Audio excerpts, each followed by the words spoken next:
Hello and welcome to another episode of Megan Matt Meet. Yes, this is our third guest on this version of our show. I'm Megan Wellens. I'm Matt Shaw. And we are joined by Tyler Dupree. Tyler, welcome. Thanks. I've always wanted to be on here. Listen, fair play to you because you've only landed back from France today. Yeah, about an hour ago. You let us have the key to your house to get in, start setting up, and you've been annoyed at how long it's taken us. It still took Matt 45 minutes to do. Yeah, the key emphasis there, it took Matt 45 minutes because we had a big plan that we would do it together. Meg's just sat on a phone drinking coffee. And you've come with no voice. Darts does that to you.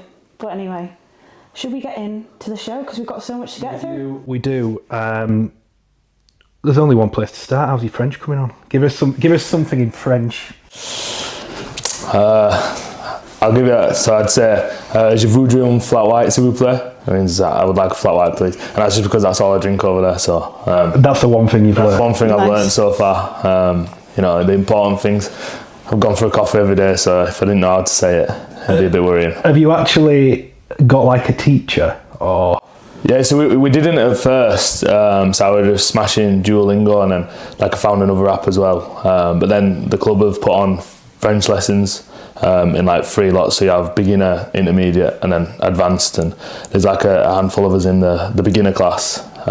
Typically like the signings this year, and like some boys who was there for a little bit last year. But no, it's interesting. And weirdly enough, like I tried doing it in school and I hated it. But doing it now, it's like it's appealing a little bit more to me. So I'm enjoying doing it. I'm enjoying learning again. So and the culture. Yeah, the culture's mad, to be fair. It's like the buildings and stuff. It's a beautiful place. It's got some mad scenes, and like I said, I'm a big social coffee drinker, so there's plenty of good coffee shops. And how have you ended up as a coffee drinker? That's not what I remember you to be. We're both Halifax lads for context, so known each other for a while. You were never a coffee drinker. If I'm being honest, I'm probably not a coffee drinker now. I don't really like the taste of it, but I think because I've been like just doing it socially and doing it with the lads, I don't want to be like, I'll just have a hot chocolate as well. So the thing is, because I remember, you were always a wine drinker.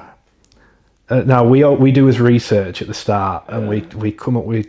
Now I've got video evidence of you being a big wine drinker, particularly during COVID, with Naked nominations. You remember that craze that was a thing? I just remember the one where everyone ran 5k. I don't think we did that in St Helens. Naked nominations. So basically, you get nominated to neck a drink, and you'd normally down a pint or. Did you neck a bottle of wine? What did you do, Tyler? No, so basically, I don't like wine either. Like, I don't know why you got me a big wine drinker, but through these videos, yeah. Nah, on a night out, I don't like spending a lot of money, and if I'm going to do something, I won't spend a lot of money. So I'll just nail a bottle of wine before I go out. Nice. I'll down it, and I'll set myself a little challenge to see if I can down it a little bit quicker than the last time. But that was the old me. The old you. The old me. This was a while back. This was 20-ish. Yeah. You were part-time then? Yeah, exactly. So I think I remember the video what you're on about. It was one of the lads was having like a couple of the work lads round. So I finished work because we're working on building site as well. So I finished work, had a couple of cans, and then I was like, get a taste for it now. Yeah. So I just nailed a bottle of wine and then got my mum to drop me off. And now, like Matt said, we really, really do our research on this podcast. Yeah. So you are off to Toulouse. Yeah. Now, how did you announce to your group of friends that you were off to France? What did you send in your group chat? Oh, I can't remember. Oh, come on, Tyler. What is it? Did you change your location on Oh God! You actually have done your research. Yeah. I want to know who's grassing here. Yeah, I know. Obviously, I'm single, so I had Hinge and I changed my location to Toulouse before we even got to Toulouse. So I just tried to see if there was anything there that I could get to know. And you put it in the group chat. Yeah. That to be fair, that was the first that everyone knew about it as well. Like there was obviously talks about it, and I was quite hush about it. And then I just put it in the group chat. I thought, what a way to let everyone know. So. And just for clarity, how is Hinge in Toulouse? Is it all right? Yeah, it's You all enjoyed right. yourself? It's all right. I've been off it a little bit. I've been focusing on rugby. Oh, of course. I've been focusing on rugby and Duolingo and stuff like that. So Yes. Talk to us. I suppose the place we've got to start is you've signed for Toulouse. Yeah. And I don't think it's unfair to say that it removed that caught quite a lot of people by surprise, because you were playing pretty much every week at Wigan for a number of years. You'd won a lot of trophies. Everything seemed fine. So, what's the deal? How did this come about? Yeah, I think it was a decision that wasn't like made overnight. I had a couple of conversations with obviously the coaching staff at Wigan and with my agent as well, and I seen that my game time was being cut shorter and shorter, and that's obviously going to happen when you've got players of Wigan's calibre that can play big minutes. If they can play big minutes and they're doing well in them big minutes, then you're obviously going to keep them out there. And when you've got people like Tomo Samuels, who's really killed it this year, people like that they're obviously going to be counted on a little bit more in them big games because they can do the big minutes. But for me, I needed to play rugby, and as I see myself coming out of the team as well, especially towards the back end, it was a bit of like an eye-opening thing that I need to start playing rugby again. I'm a rugby player. I'm not there to just sit on the sidelines, and I felt like I wasn't as involved in the games, which obviously you will, but I didn't feel like I could take the wins with the team, and I didn't really feel like a part of the losses I didn't feel like part of the wins, but I still felt like part of the losses, especially in the grand final, always sitting and wondering like, well, what if I'd have played, like could I have added something? But yeah, the decision came to just have a season somewhere else, find my form, because I know that my form probably dropped off a little bit from my own self. I was sort of getting in my head about not playing the minutes and then not playing the games and thinking am I actually good enough to be playing. Like I have a lot of self-doubt and I come across as like quite a confident person, but when it comes to stuff like that, I am quite harsh on myself. Where does that self-doubt come from? It's funny you should say that. I think I've had the conversation with my mum about it before, and it's like I was always the fat kid at school, and it probably sounds off topic this, but I was always like not last pick, but like it was like a last pick sort of thing. Yeah. Like when it comes to like me and my friends doing stuff, I was always like the fat ugly kid. So I sort of had that sort of disbelief in myself, and I've sort of carried on. Something I'm trying to sort of like edge out, but you're always gonna have little splats of it. But yeah, I sort of got in my own head about things, and I felt like if a change of scenery would have been good for me, something where I could find my form again, find my enjoyment again, and hopefully it pays off, and I develop into a better player, because I'm only 25 and I've still got a lot to give, and I know I've got a lot to give to the game. So now's the time to sort of find that form again, I suppose. Do you feel like obviously the opportunity to play big minutes at Toulouse will maybe get you out of that bit of a cycle of the self-doubt and not playing and that kind of thing? Yeah, I think it'd be a case of being relied on, if that makes sense. And if you go somewhere where you're relied on, that you feel that little bit more appreciated. And I'm not saying I didn't feel appreciated at Wigan in the slightest, but I'm just saying when you're looked at to play these longer minutes, I've gone to Toulouse as, again, I'm 25, but I probably don't want the most experienced in Super League, with Super League games, so I just felt like it was a place for me to go to also develop my leadership as well. I want to be that person where you're happy to go into battle with me, and I'm always going to have you back, and I'm not going to like let you down, and I'll try my hardest to make sure we get the wins, or at least put the performances in, because it's going to be a tough year regardless of what team you're at the minute. But I want to be that player that all the boys are like, fuck, I'm glad I've got him on my team. Do you know what I mean? So. Because I remember you speak about the minutes, and you spoke to me about minutes a lot before. I remember it was a 2024 grand final, wasn't it? You won the game, but you only played 8-9 minutes, I think. Yeah. And I remember you being not annoyed by it, but upset by it, because you hadn't played the minutes you wanted. So that's always been something quite big in your mind how much you play? Yeah, definitely. And going back to that game, when I said that I don't feel like I was part of the wins, that is one of the biggest games that I've not felt like part of the win. Really? Yeah. So obviously the game had finished, and I just went straight over to my mum after the game and give her an hug, and I was just like, I don't know if it's for me.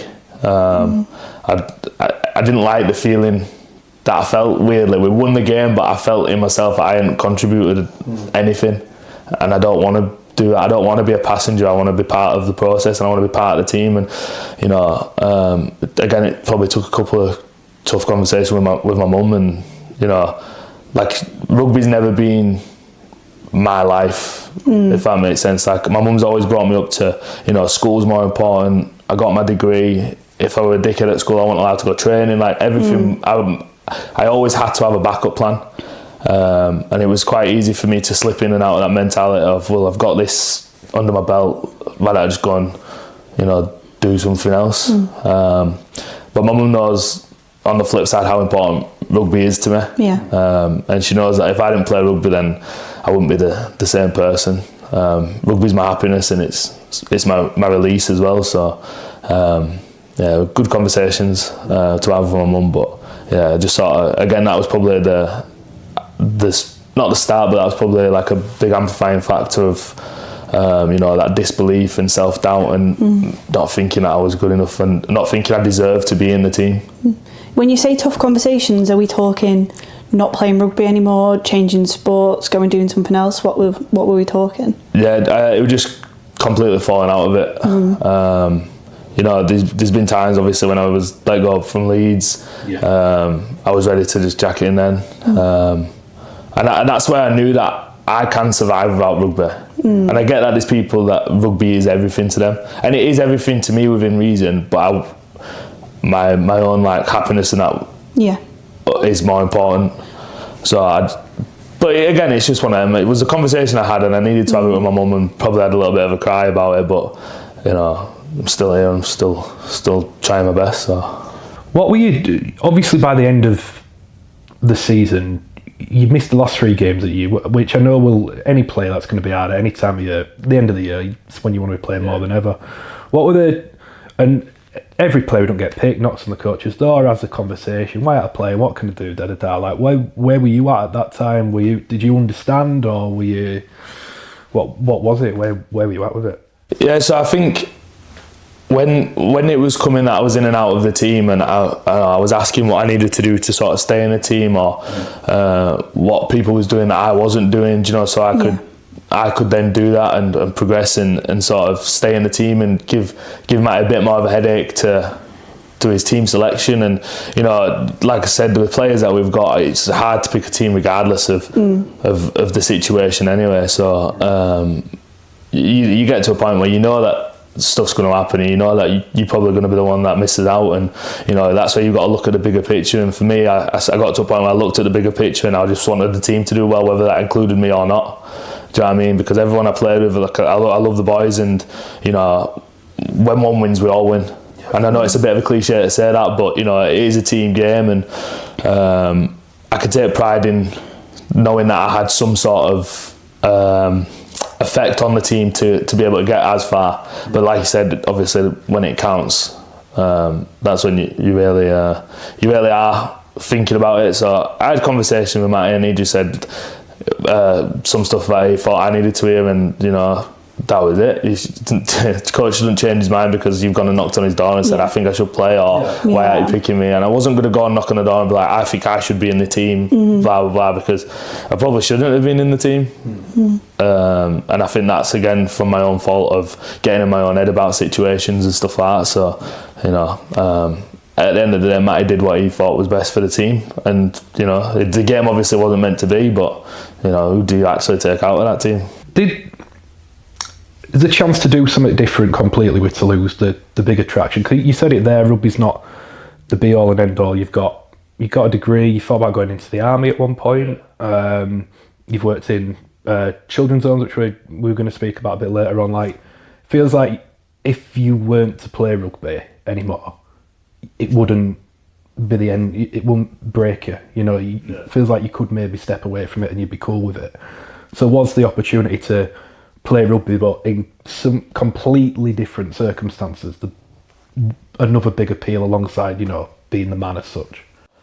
Yeah, and that's probably what you could say. You could think that I'm trying to go there to be the man, and it's not the case at all. I think the thing that appealed to me about Toulouse was it's a fresh team. Yeah. It's a fresh team going into Super League. You know, there's a lot of excitement around them. There's a lot of excitement around the place as well. And I just seen it as a good opportunity to sort of, again, find my enjoyment, but work on myself as well, work on my leadership, work on, you know, being that person that people want to play with. But I'm also a plane journey away. I'm not just an hour, I'm not an hour away from home now. So I'm also working on my personal life as well, and my personal development, because I ain't got my mum there that can just come and come and fix all my problems. Do you know what I mean? Yeah. So it's definitely helping with my independence massively. So what, you're 25 now? Yeah. You've done a lot for 25. So you've had 6 permanent clubs, won 2 grand finals, working them out now. Yeah, that's it. Yeah. Leeds, Oldham, Widnes, Salford, Wigan, Toulouse. Toulouse is the loan. Yeah, it's the loan, isn't it? Yeah. 1 grand finals. Yeah. World Club, Vegas. Played for England. Won a quadruple. But your childhood was also very, very eventful as well, wasn't it? So, like, talk us through the very beginning years of Tyler Dupree. You were in Ovilad initially, which is What does that mean? Ovenden. Okay. It's not an easy place to come up. Parts of it. How was childhood for you? Yeah. So I know you say that about Ovenden, but I loved it. Like, I had one of the best childhoods you could imagine, and I didn't get anything given, or my idea of fun was going out with my mates on a bike that had no tyres and just messing around on that, and climbing up buildings and climbing on people's roofs, and we was proper scruffy kids. And it was just, my mum did her best, and she always had to work, because she had me and my sister to provide for.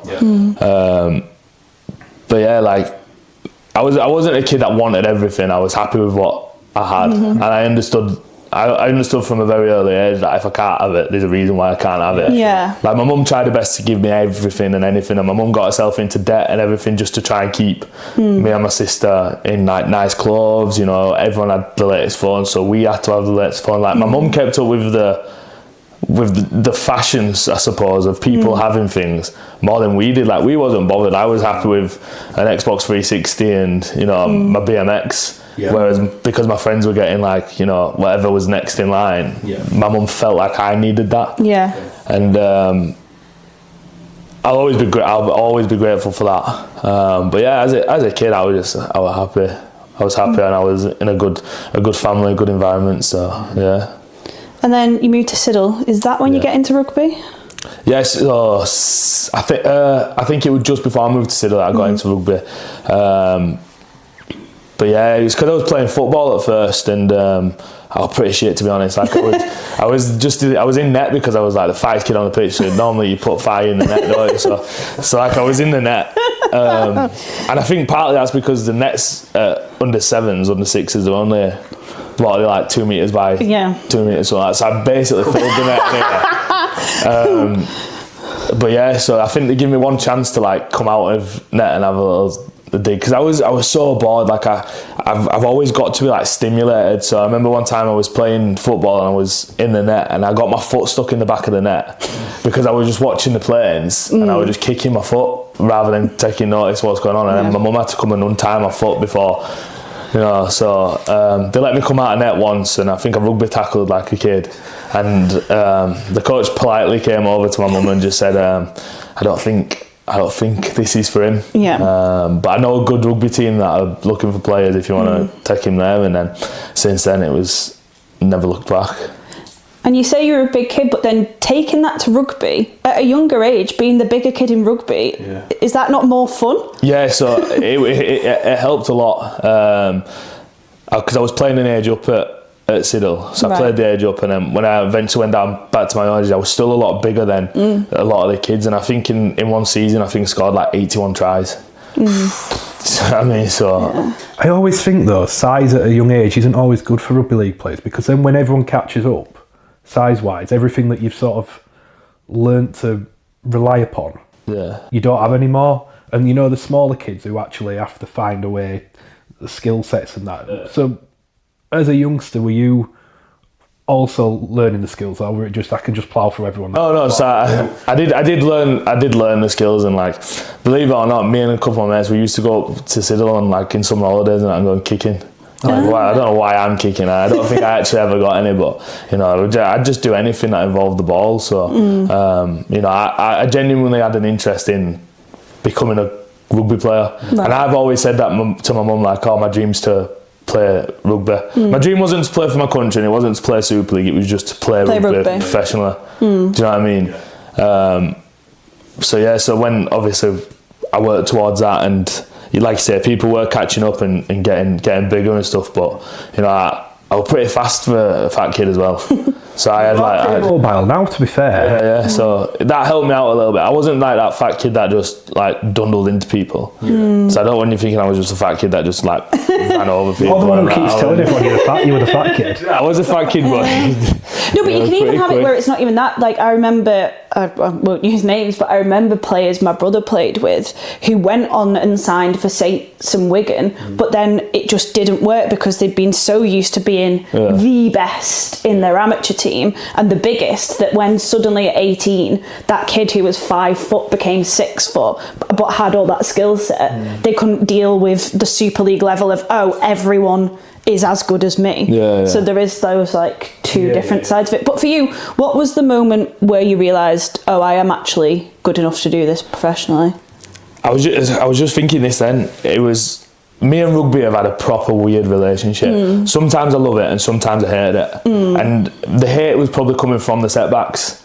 So all through being a kid up till 14, when you're getting picked up for scholarships, like I went on the trials at Huddersfield and Bradford, and well, not really trials, but you know, where they just like, I don't know what they call them, but they do like camp days, things. Like camp days with the Not like the kids camp where you just send them for bits. You know what I mean? So I did them, and then again, I don't know how they do it now, but they used to send a letter in the post. And all my friends got letters in the post, and I was like, oh, fuck that letter. And I thought, did they have my new address? So I was like asking my amateur coach if like everyone had my new address, and like, oh yeah, your addresses. And then luckily we had a family member living in our old house as well, so I was looking now and I was like, oh, has any letters turned up? And they're like, oh no. So then at that point I thought, fuck this, I'm not asked. Like, if my friends are doing it and I'm not asked. So I was going to go into boxing because I enjoyed boxing as well. So I thought, oh, that's fuck, we'll be off and I'll just do some boxing. But then my mum's work colleague was a scout for Salford, and he was like, I'll come to a game if he's any good. I'll, because he's an honest person as well. He wasn't going to take me if he thought I was shit. So he came to a game and he was like, nah, come for a trial. And I didn't think he did a trial at like a scholarship thing, but I was never good enough for that. But I did like 1 or 2 weeks training, and then like, oh, we'll keep you for the 2 years which was pretty good. So I was travelling to Salford every evening, which I don't think my mum was too happy about, but driving down the motorway in a little bust up C1 trying to get there. But so then I started enjoying it again, and then I thought it got to the point where it was the end of the scholarship, and obviously he signed academy after that, and I think they'd just been in the £1 million game, or they'd just won the £1 million game, and then there was like, oh, we're going to can the academy. So then I was left with nothing again. So I went for a couple like post GCSE interviews. I was going to go do engineering, I was going to go to another sixth form, like I was going to do all this. And then at Siddle they had do you know, remember Gaz and Lee Greenwood? Yeah. So obviously they had the college that they just set up, and it was like, look, just come, give it a go and see if you fancy it. So I went to like an open and I thought, fucking hell, all I'm doing is playing rugby and getting a BTEC out of this. I remember him doing it. I actually think I went while you were there. I remember having a look around the place. Yeah, well, it's when they was at Siddle, so they used to, the day was literally get there in the morning, go to the gym, go training after, and then do a lesson. And I was like, fucking hell, this is alright. It's like, I'm doing what I want to do. There's no pressure on playing rugby. I'm just playing rugby because I enjoy it. Yeah. And you know, I'm getting my BTEC out of it. So I did that. And again, I'd sort of like a couple of my mates there, went to Leeds on trial, and like they were quite renowned for getting people in different places. So like I was friends with Titus and Joslin. They went to Wakefield. Dakota and Archie, they went to Leeds with a couple of other boys, and I just sat there and I was like, oh, I'm not going anywhere again. I'm like, am I actually this bad? Like, does nobody want me? So then it got to a point, and Gaz were like, oh, if you sort your attitude out, because I was a bit of like, I just sort of like, not spat my dummy out, but I was like, oh, fuck this, I'll just do my education and fuck it off. Like, I'm not asked. I said fuck a lot of this. It's alright. So it was like, look, I can get you a trial. Like, nah, I don't want to do it. Not bothered. It was like, if you want a trial, I can get you a trial. Just don't be a dick. And I was like, right, all right. So I went on the trial, and it was like a 3-month trial, and I think I signed a contract after 3 weeks. Right. So I did that through up until my second year at the academy. So that would probably be in 2018, and then. I always think that Rob had something to do with it. Rob Burrow. Yeah. I think he had something to do with it, because he's seen that before training in the morning on a Saturday morning. I was working in Maggie's the night before, glass collecting. So I'd glass collect and then I'd go to training straight away. So I was training with no sleep. Right. And I think he sort of like must have said to him, look, he can do a job for you as in the first team as just maybe just an extra player or whatever. So they ended up like giving me a full-time contract, so I could still play academy rugby and train full time and not have to worry about work, and it paid for my car and my petrol, so it didn't really. I was just gonna on this. Yeah. So I remember going out in town, and you literally glass collecting in Halifax town centre, and I couldn't get my head around it how you were doing it, because it would be 3-4 a.m. and Maggie's it wasn't like a quiet bar. No. It was busy place. And then I just couldn't get my head around the fact that a professional rugby league player was glass collecting. Yeah. But that was sort of the sacrifice, the fact that you had to do to pay your way to make sure you could do it right. This is the thing, if I didn't do that, I couldn't afford to get to training. Right. Because I was still in education as well, so I couldn't afford to get to training. So I had to, it was through my sister's dad, who used to work at the club. He managed to get me a job there, and I was like, I don't mind this. Like I'm with my mates having a crack in kitchen and then going and collect some glasses. Yeah. And, when you're that age, you're not bothered about staying up till 4 or 5 in the morning. Now it's a bit of a different story, but when you're that age, it's all worth it. And I seen the bigger picture, and I thought when I signed my professional deal at Leeds, I thought this was it. And I know now when I tell it to other people, like, don't think this is it. You haven't made anything. Like you never get comfortable. And I wouldn't say I got comfortable, but I sort of grew a bit of confidence in myself. I thought I could make it here. And obviously that didn't work out how it did. Well, let's get on to that, because like you say, you get that deal and it feels like the dream is happening. Yeah. But it's fair to say it didn't go exactly as planned when you were there, and you weren't really getting into the team. No, definitely not. I was under no illusion I was going to play, and we had some great players at the time. But I'd got through my first year, didn't debut. I was like, it's fine, I'm still 19. Yeah. Through my second year, again, didn't play. And it got to a point where I think we was playing Catalans, and they was resting a load of players, and they said, oh, you young boys are going to get your opportunity. And they said every young boy apart from me. How did that impact you then? Mentally? Yeah, mentally it probably hurt. It didn't probably hurt, it really hurt. I remember crying with my mum, saying I'm not doing it anymore, I've given up. And then I went to in Bradford, the army office. I don't know what it's actually called, but like the recruitment centre. Yeah. So I went there and I signed up, I signed the papers, and I was ready to go. And then I was already like, I told my family, like, this is the plan. I'm gonna go join the Royal Engineers. Obviously my sister was crying, and my mum didn't want me to do it, but she did want me to do it, because I'm the kind of person where I need structure in my life. Yeah. And I need a purpose. And I felt like that was my only option at the time. And it was all ready to go. But then I just got a DM on Twitter, because I put my highlights on when I was still at Leeds. Like, I put my highlights on, and I got a DM on Twitter by Brendan Sheridan, who was then the Oldham assistant coach, and he's like, oh, do you fancy a coffee? Like, we'd be keen to have a coffee and a chat. And I was like, yeah, why not? I'll go and entertain the idea. So I met up with them, had a coffee. I told my agent, he was like, I don't really think it'd be worth it. You know, there's not much money there, blah, blah, blah. So I was like, you know, I'll entertain it, I'll have a conversation and that. And then I just told him, I said, look, I'm not arsed about playing rugby anymore. Like, I just want to go to the army and create a new life for myself and, you know, a bit more purpose for myself. And he was like, look, just give it a shot. You can go to the army after. Like, you can go in the next year. And I wasn't in a rush to it. And I thought, you know, I feel like it's a sign, and I'm a believer in things happen for a reason. And I feel like I was messaged for a reason. Yeah. I know it's stupid because I actually was messaged for a reason. It was to go for a coffee, but I felt like that message got there just in time. So I went for the coffee and I was like, you know what, I'll give it a crack. Went training, and when I say I had the best time in my like rugby career, that was the best time. And we lost every week, but there was no pressure.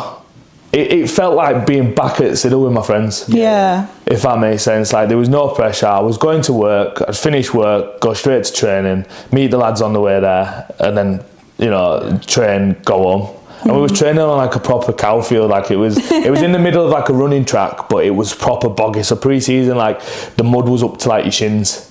It was the worst of the worst, but I loved it. And I think I loved it because I wasn't trying to chase the dream of being a professional Super League England player. I loved it because it was I finished work and I'd go and have a laugh with my mates. Yeah, it was a hobby. I'm coming at 6 o'clock on an evening to roll around in the shitty field, and I'm still happy. Yeah. So there must be something still in it for me. And then obviously we went through the year. I think we won one game, but I'd had a good year. Like, for myself personally, I had a good year. I was just playing my own rugby. Well, you won Player of the Year, didn't you? Yeah, I got Young Player of the Year, yeah. So I was just playing my own rugby. I was playing how I play. Like, it wasn't very structured in the team or anything. So it was literally just go and do your thing. Yeah. And, you know, like I say, I loved it, and that reignited the spark. And I've said it in every interview I've done when it's been asked. I'll always be grateful to Oldham for the message on Twitter, but them for giving my enjoyment back. As someone who does believe in signs, then, obviously that Leeds experience was difficult, but does it almost feel like a sign that you were furloughed and those events could happen, because you probably wouldn't be where you are now if those things hadn't occurred? Yeah, definitely. And I think the Leeds thing happened for a reason, and if I'm being honest, I probably wasn't ready. Right. I would never have been ready there to play Super League, because I had the spark, but not the spark that I got when I went to Oldham. Yeah. Do you know what I mean? And that's what sort of, you know, lifted it, and that's why I think I started playing my better rugby. Like, from that point on, I felt like I was on an upwards trajectory, and it was just going well, and I was loving it, and I had a smile on my face every time, and we were getting flogged in training, and we were losing games, but after the game, we were all mates, no egos, no dickheads, everyone was there for each other, and that was it. And you went to Widnes, and while you were at Widnes, you were working in the care room as well, weren't you? So how was that? You were at Widnes for a long time, but how was that balance? Because that must have been similar to the glass collecting times to a degree, with the sleep and that. Yeah. So basically, I was on the building site while at Oldham, but then I moved to the care home as soon as I hit 21, because you have to be 21 to go in the care home. So as soon as I hit 21, I applied, got the job, and I was only there as like a bank staff, which is just somebody who fills in. Okay. So I was there as bank staff, and I thought, I want to do this full time. Like, I could get good money from clocking my hours in, because when I want to do something, I put my mind to it, and I realised, like, if I put the hours in, I could get a lot of money from it. So I ended up doing stupid hours, especially in COVID. Like, in COVID, I basically moved in. Right. Because I had no missus. I just had my mum at home. You know, there were no responsibilities for me, so I might as well. Everyone's off sick, so I'll just stay here. I'll stay here, and they were sound with me like, we'll just get a member of staff in for you to go training and come back. Right. So I was there, like, you know, 24 hours a day. Bar the 2-3 hours I went training. But again, I enjoyed it. I enjoyed being around the kids. I enjoyed, you know, doing stuff with, like, it felt like, and it sounds stupid, but you know, Tracy Beaker. It genuinely felt like that. Like, it just felt like it just felt like a good environment. And I think that's partly because of the staff that was there and how we made it. But, you know, and again, my release from that was going training. Yeah. So I was still happy to do both. What was the motivation to go work in care homes? or children, specifically with children? I can give you the good answer and I can give you the honest answer. So the good answer is because I wanted to make a difference in kids' lives. And that is part of the honest answer, but the real honest answer is I fucking hated it on a building site. It was freezing when it was cold. Yeah. You know, when the weather's shit and I'm carrying buckets of rubble and, you know, timber on my shoulders and, you know, I'm doing all that and I'm just waking up at 6 o'clock in the morning to go to work, and when it's raining and it's still dark and I'm like, this isn't for me. So I thought there's something I could do to that was a better job for me but also help other people. And my mum used to do it as well, so I always said, like, my mum would speak to the most random people on the street and like give everyone the time of day. And I think for me and my sister, we was just like, why are you talking to them? Like, but then when I worked in that environment and you know that people come from different backgrounds and you know, different upbringings, you appreciate everything. And I appreciate everything that I seen, and you know, I felt like I was the person that they also like related to the most because of what happened with my mum and my dad. So I felt like they all sort of seen me as somebody who was like a product of, you know, you've been through the shit, but you can change it down the line. Like, this isn't you, you can change it, you can go for the best, do you know what I mean? Do you mind talking about that, what happened with your mum and dad? Yeah, I don't mind, to be fair. So, up until the age of 2, my mum was still with my dad, but my dad used to beat my mum up, like really bad as well. And it got to a point where I was like telling nursery about it. Right. And they say that you can't remember anything until like 3 or 4. And I have memories from 2-year-old that you shouldn't have. Yeah. And my last memory was when my dad was meant to die. So we was at the house, like we'd been put in like, not a safe house, but we'd been put in a place where nobody's supposed to know where you are, basically. Yes. And he somehow found out where we were. And I remember being a kid and I was just sat on the sofa watching telly, and I just seen him at the window. So I'm like, oh, Mum, Dad's here, obviously oblivious to what was actually going on. And she was like, come upstairs now. So I ran upstairs and I just heard this smash. And then my mum then ran downstairs and the neighbours came and got me and took me next door to look at the rabbits. But when I'd ran through, I'd seen the floor and the floor was covered in blood. Like, because when he'd punched the window, he must have cut like a main artery or something. Ooh. So my mum ended up getting me out of the house. The neighbours took me, and then he ended up trying to kill my mum. And I'm sure my mum said that he was trying to kill her, but because he'd lost that much blood, he'd like passed out. Not passed out, but I think he'd gone too weak to do it. And then obviously the police came and the ambulance came. And the last time was I was at my auntie's house, which was up the road, and the police came and got me, picked me up, took me to the ambulance in where he was, put me in it and say goodbye to your son because you're never going to see him again. And that was the last time I seen him. So I was at the age of 2. That was at the age of 2, and you're not supposed to remember anything. Wow. And this is where I say, like, after that, I had a good childhood. Yeah. Because my mum tried her ass to give us what she thought we needed. Yeah.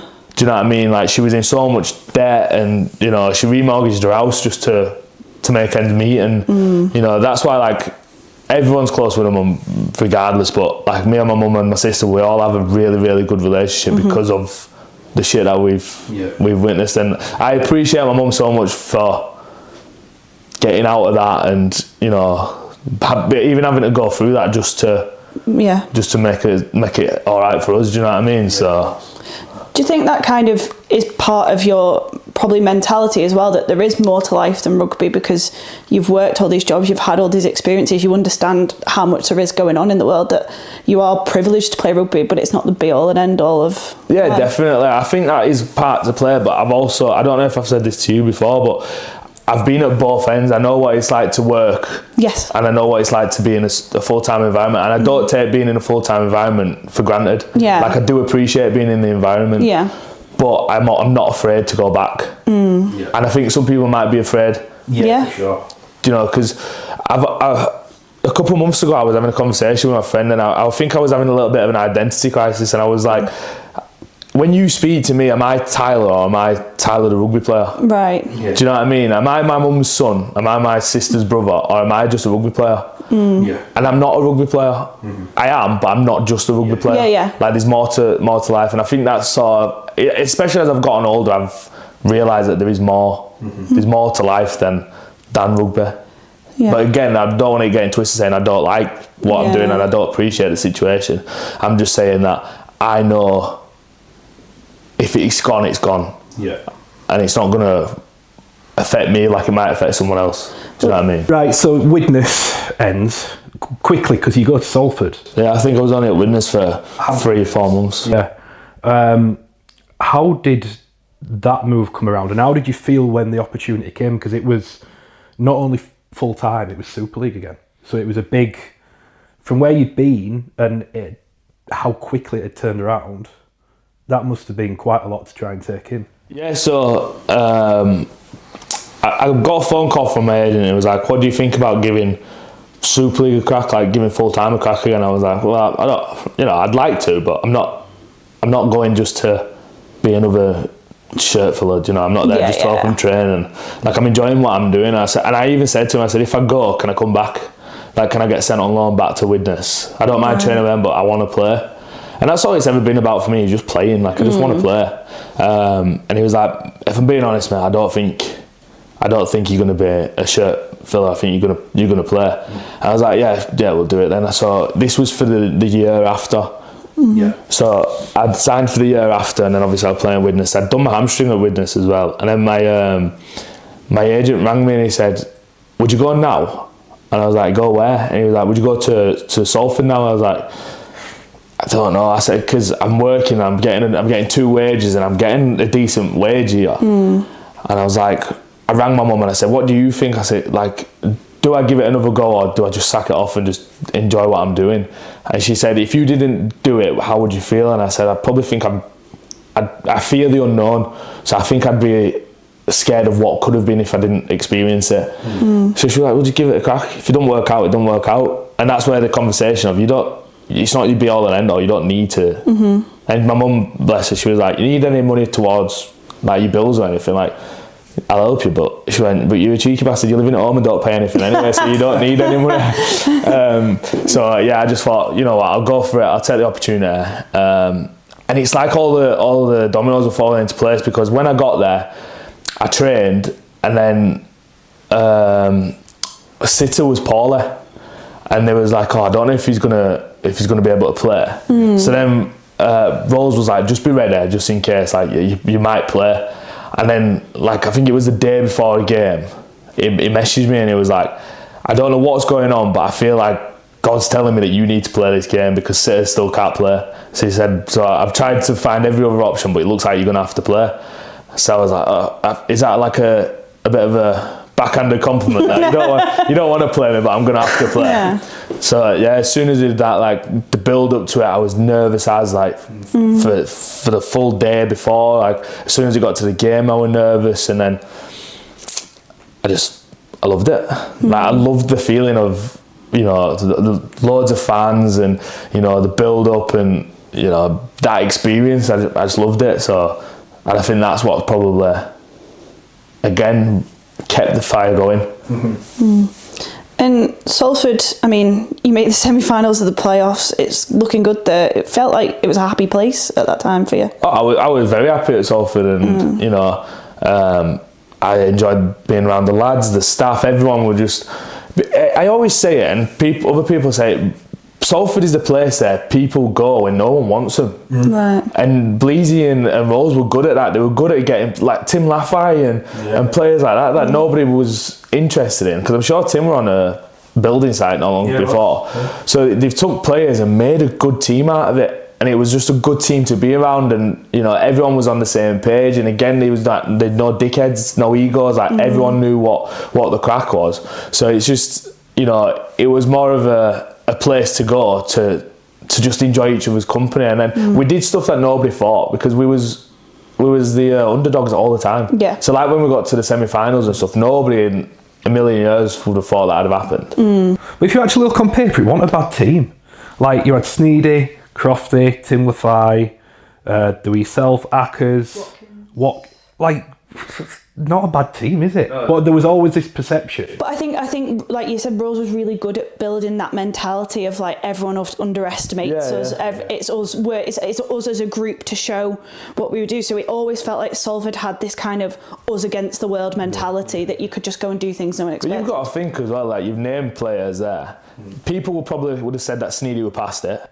Well, Hull had let him go, hadn't they? Exactly. You had Crofty who's come from Brisbane because they didn't want him. Yeah. Do you know what I mean? And then there's other players again. Timmy, he was nowhere before then. True. Do you know what I mean? So that's why it's a good fitting, because it's a team where people don't want you. You go there and you somehow find your feet in your best form. We had Crofty got Man of Steel, Jackson Hastings Man of Steel, like.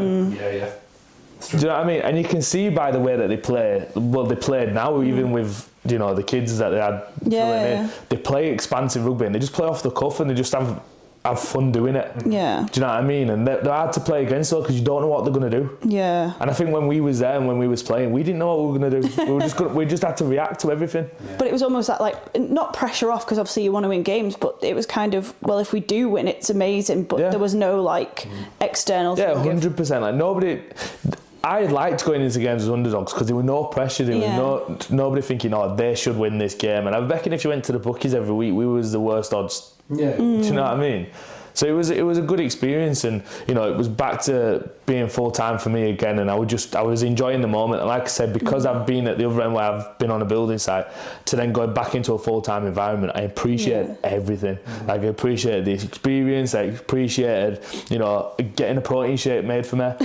Like it's just little stuff like you just appreciate all that. And I feel like that's what, alongside Oldham, that is what helped me keep wanting to pursue being a professional rugby player. And then that's where I got the itch for, I wonder if I could, try get England, because I wanted England nights. I wasn't trying to push for England. Yeah. So when I got England nights, that was like a proud moment, and I just kept striving for more and more and more.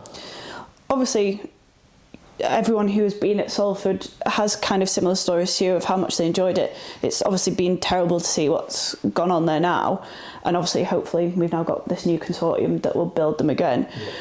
Were you guys, obviously, because the financial thing has been going on for years, were you guys aware of anything going on there, or was that kept away from you? The only time we found out about the financial side of things was when they did the fundraising. Right. Was that when the fans got involved? Yeah, so they did I don't know if it was like a just giving or something like that, but they did like a fundraising side of things. And then that's when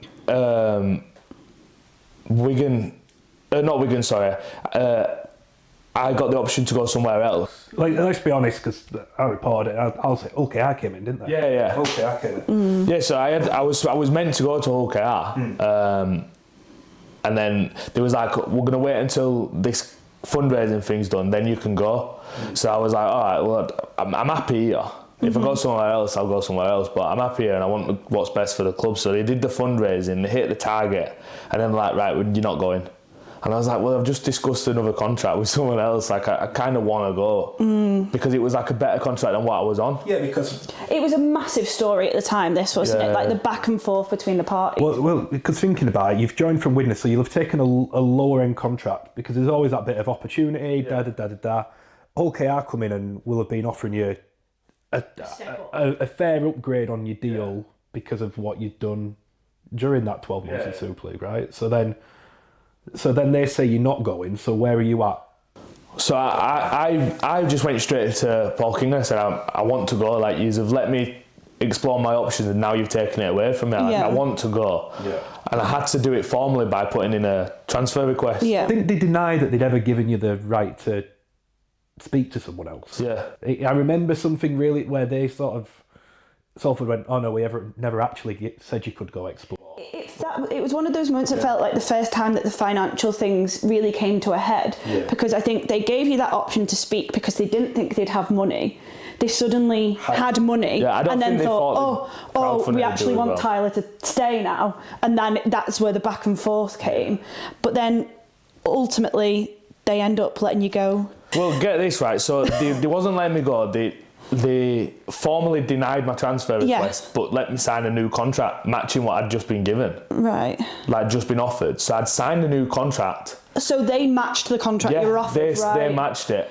And then... So you're happy days then, you're going... I'm happy because I'm enjoying where I am and I've got a little bit more money, so, well, considerably amount more. So I'm just like, nothing's changing for me, like it's sound now. I probably can look at buying an house or something, but everything was sound for me. And then I remember going into training on a Saturday morning and Bleezy said, can I have a word? I was like, yeah. He went, we're going to let you go. I went, are you taking the piss? I said, I've just been through all this. I said, you've seen all the shit I've been getting on Twitter and stuff. Well, that's the thing, because it was becoming about like the fans thinking, why is he doing this? And there was all the different storylines. I was getting from the Salford fans because you were getting it. Yeah. Well, yeah. But so I was getting loads of shit and I was like, you've seen all this shit I'm getting. Why are you now deciding to do it after this? Yeah. And he's like, Wigan's coming and they've given offer that we can't really refuse. I'm like, all right, sound. So because you can't refuse it, now I don't have a choice. Yeah. Do you know what I mean? But I was like, do you know what, fair enough. Like I went and met Matty and had a conversation and I didn't want to go. And I'll tell you why I didn't want to go. I didn't want to go because I didn't think I was good enough to go. Right. Really? 100%. I did not think I was good enough to go. I said to my agent, I said, I'm not too sure, you know. I said, I don't think it's the team for me. Essentially, I thought, and I said to him, I said, I don't think I'm going to go well. Like, I don't think I'm the player for this team. Like, I don't think I'm good enough to go there.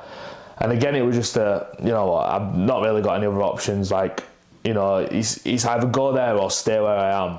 And Wigan had just lost the semi-final to Hull KR in the Challenge Cup. Right. Okay, yeah.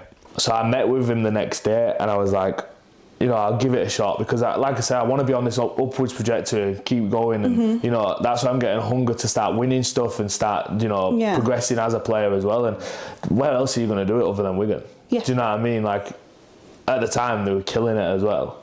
So that was a good place for me. But again, I thought I was going there to not play. I thought I was just going there to train, basically, and be like an extra man. And again, that's when I just thought, well, I'll get paid for it. Like, it's okay, I can deal with it a little bit. And then I played. And then we went on like a mad run and, you know, I won the league leaders, then won the grand final. Yeah. And then I went another 8 games until we lost. So I was enjoying all that, and, you know, that was probably the best move I'd made for me. Just lastly on Salford, just wrapping up. We all know what's happened now. Liquidated, back as a Phoenix club, coming back in. But there'll have been a lot of people still there, staff-wise, that probably were there when you were there. As a former Salford player, seeing what's happened since you've left, how does it make you feel? I don't know too much about the finances or anything like that, and I've tried to stay away from it. Like, it's 100%, it's sad what's happened, but I was just confused how they could let me go, Crofty go, Sneedy go, how everyone could go, Andy Ackers, and not have any money. Yeah. But I don't know, so, you know, obviously it's sad, and there must have been something going on. I think they were in more dire straits than they ever let anyone know until it was they basically push until it was too late to... So actually, when Wigan came in for you, it was probably a case of, you know what, even though we'd like him to stay on this bigger contract we've given him, for the health of this club... and They probably needed to pay payroll. Yeah. That's why they ended up selling you. Yeah. But I wasn't, like... It's life and it's a business, and yes, you know, I wasn't like annoyed that they chose to then sell me because I knew it was for the bigger picture for them. Yeah. Do you know what I mean? If they needed to get rid of me to help more players, then that's fine. Like I'd do that any day. Yeah. Do you know what I mean? But you know, like I said, I don't know too much about it. I've stayed away from it. You know, I'm not on Twitter anymore, so I don't really see how like that. So you've touched a little bit on move to Wigan, but do you think you said about a bit of doubt of whether you could do it at Wigan maybe came from the fact that literally 2 years earlier you were at Oldham and just getting back into maybe the dream again? Yeah, it was pretty mad, and I think you're probably right with that. It's the self-doubt obviously stemmed from, you know, being the fat kid, being told I wasn't good enough to be at Leeds, just going through the motions and stuff, and then you know, you always have that self-doubt, and I still have that self-doubt. Like, it's not just going to go away, and it's stuff I try to work on, like I said earlier, but you know, you're always going to have that sort of feeling towards situations, especially going into a team like Wigan where they're full of amazing players like Bev, Jay, people like that. You know you're going to stand out for not being as good as them. Nobody's going to be as good as them, so that's where you think, why do they want me? Like, why do they need me? Do you know what I mean? So that's where I went. But you touched on it. So I think after was it 11 appearances, you've won 4 trophies or 3 trophies, league leaders, grand final. Well, wasn't there the big joke that Wigan can't lose when you play? There was the big, like, not joke, but it was the thing of when you play Wigan don't lose. Well, you won your first 15 games. Yeah. And you'd won 3 trophies. I mean, what are you thinking at that point? It's weird. I wasn't really looking too much into it, and I'll tell you why. It's because at Wigan it's expected. Right. You're expected to do well, and they're expected to win, and they're expected to have silverware. So it was like, if I was anywhere else, I'd have been like, "Wow, it's mad!" This, like, wow, like all this sort of. But it's just expected. You go to training, you're not blowing smoke up your own ass. It's just another day back at training. It's literally well done, lads. One challenge cup, piss up tonight, back to it Monday. That's it. And that was what I enjoyed about that, because you just don't, you're not sat on what you have done, and you're sitting on what you're gonna do. And it's always about what can we do now. Do you know what I mean? So yeah, it was a good experience. Like you say, like winning everything that I did. You know, I wouldn't have done that anywhere else. So no, I am grateful for it. But again, winning all that stuff hasn't affected my life. Do you know what I mean? Well, we're done. There we go. With that, thank you so much, Tyler, for joining us. Make sure to like and subscribe, and keep tuned to see what more is to come from Simmon Sessions. See you soon.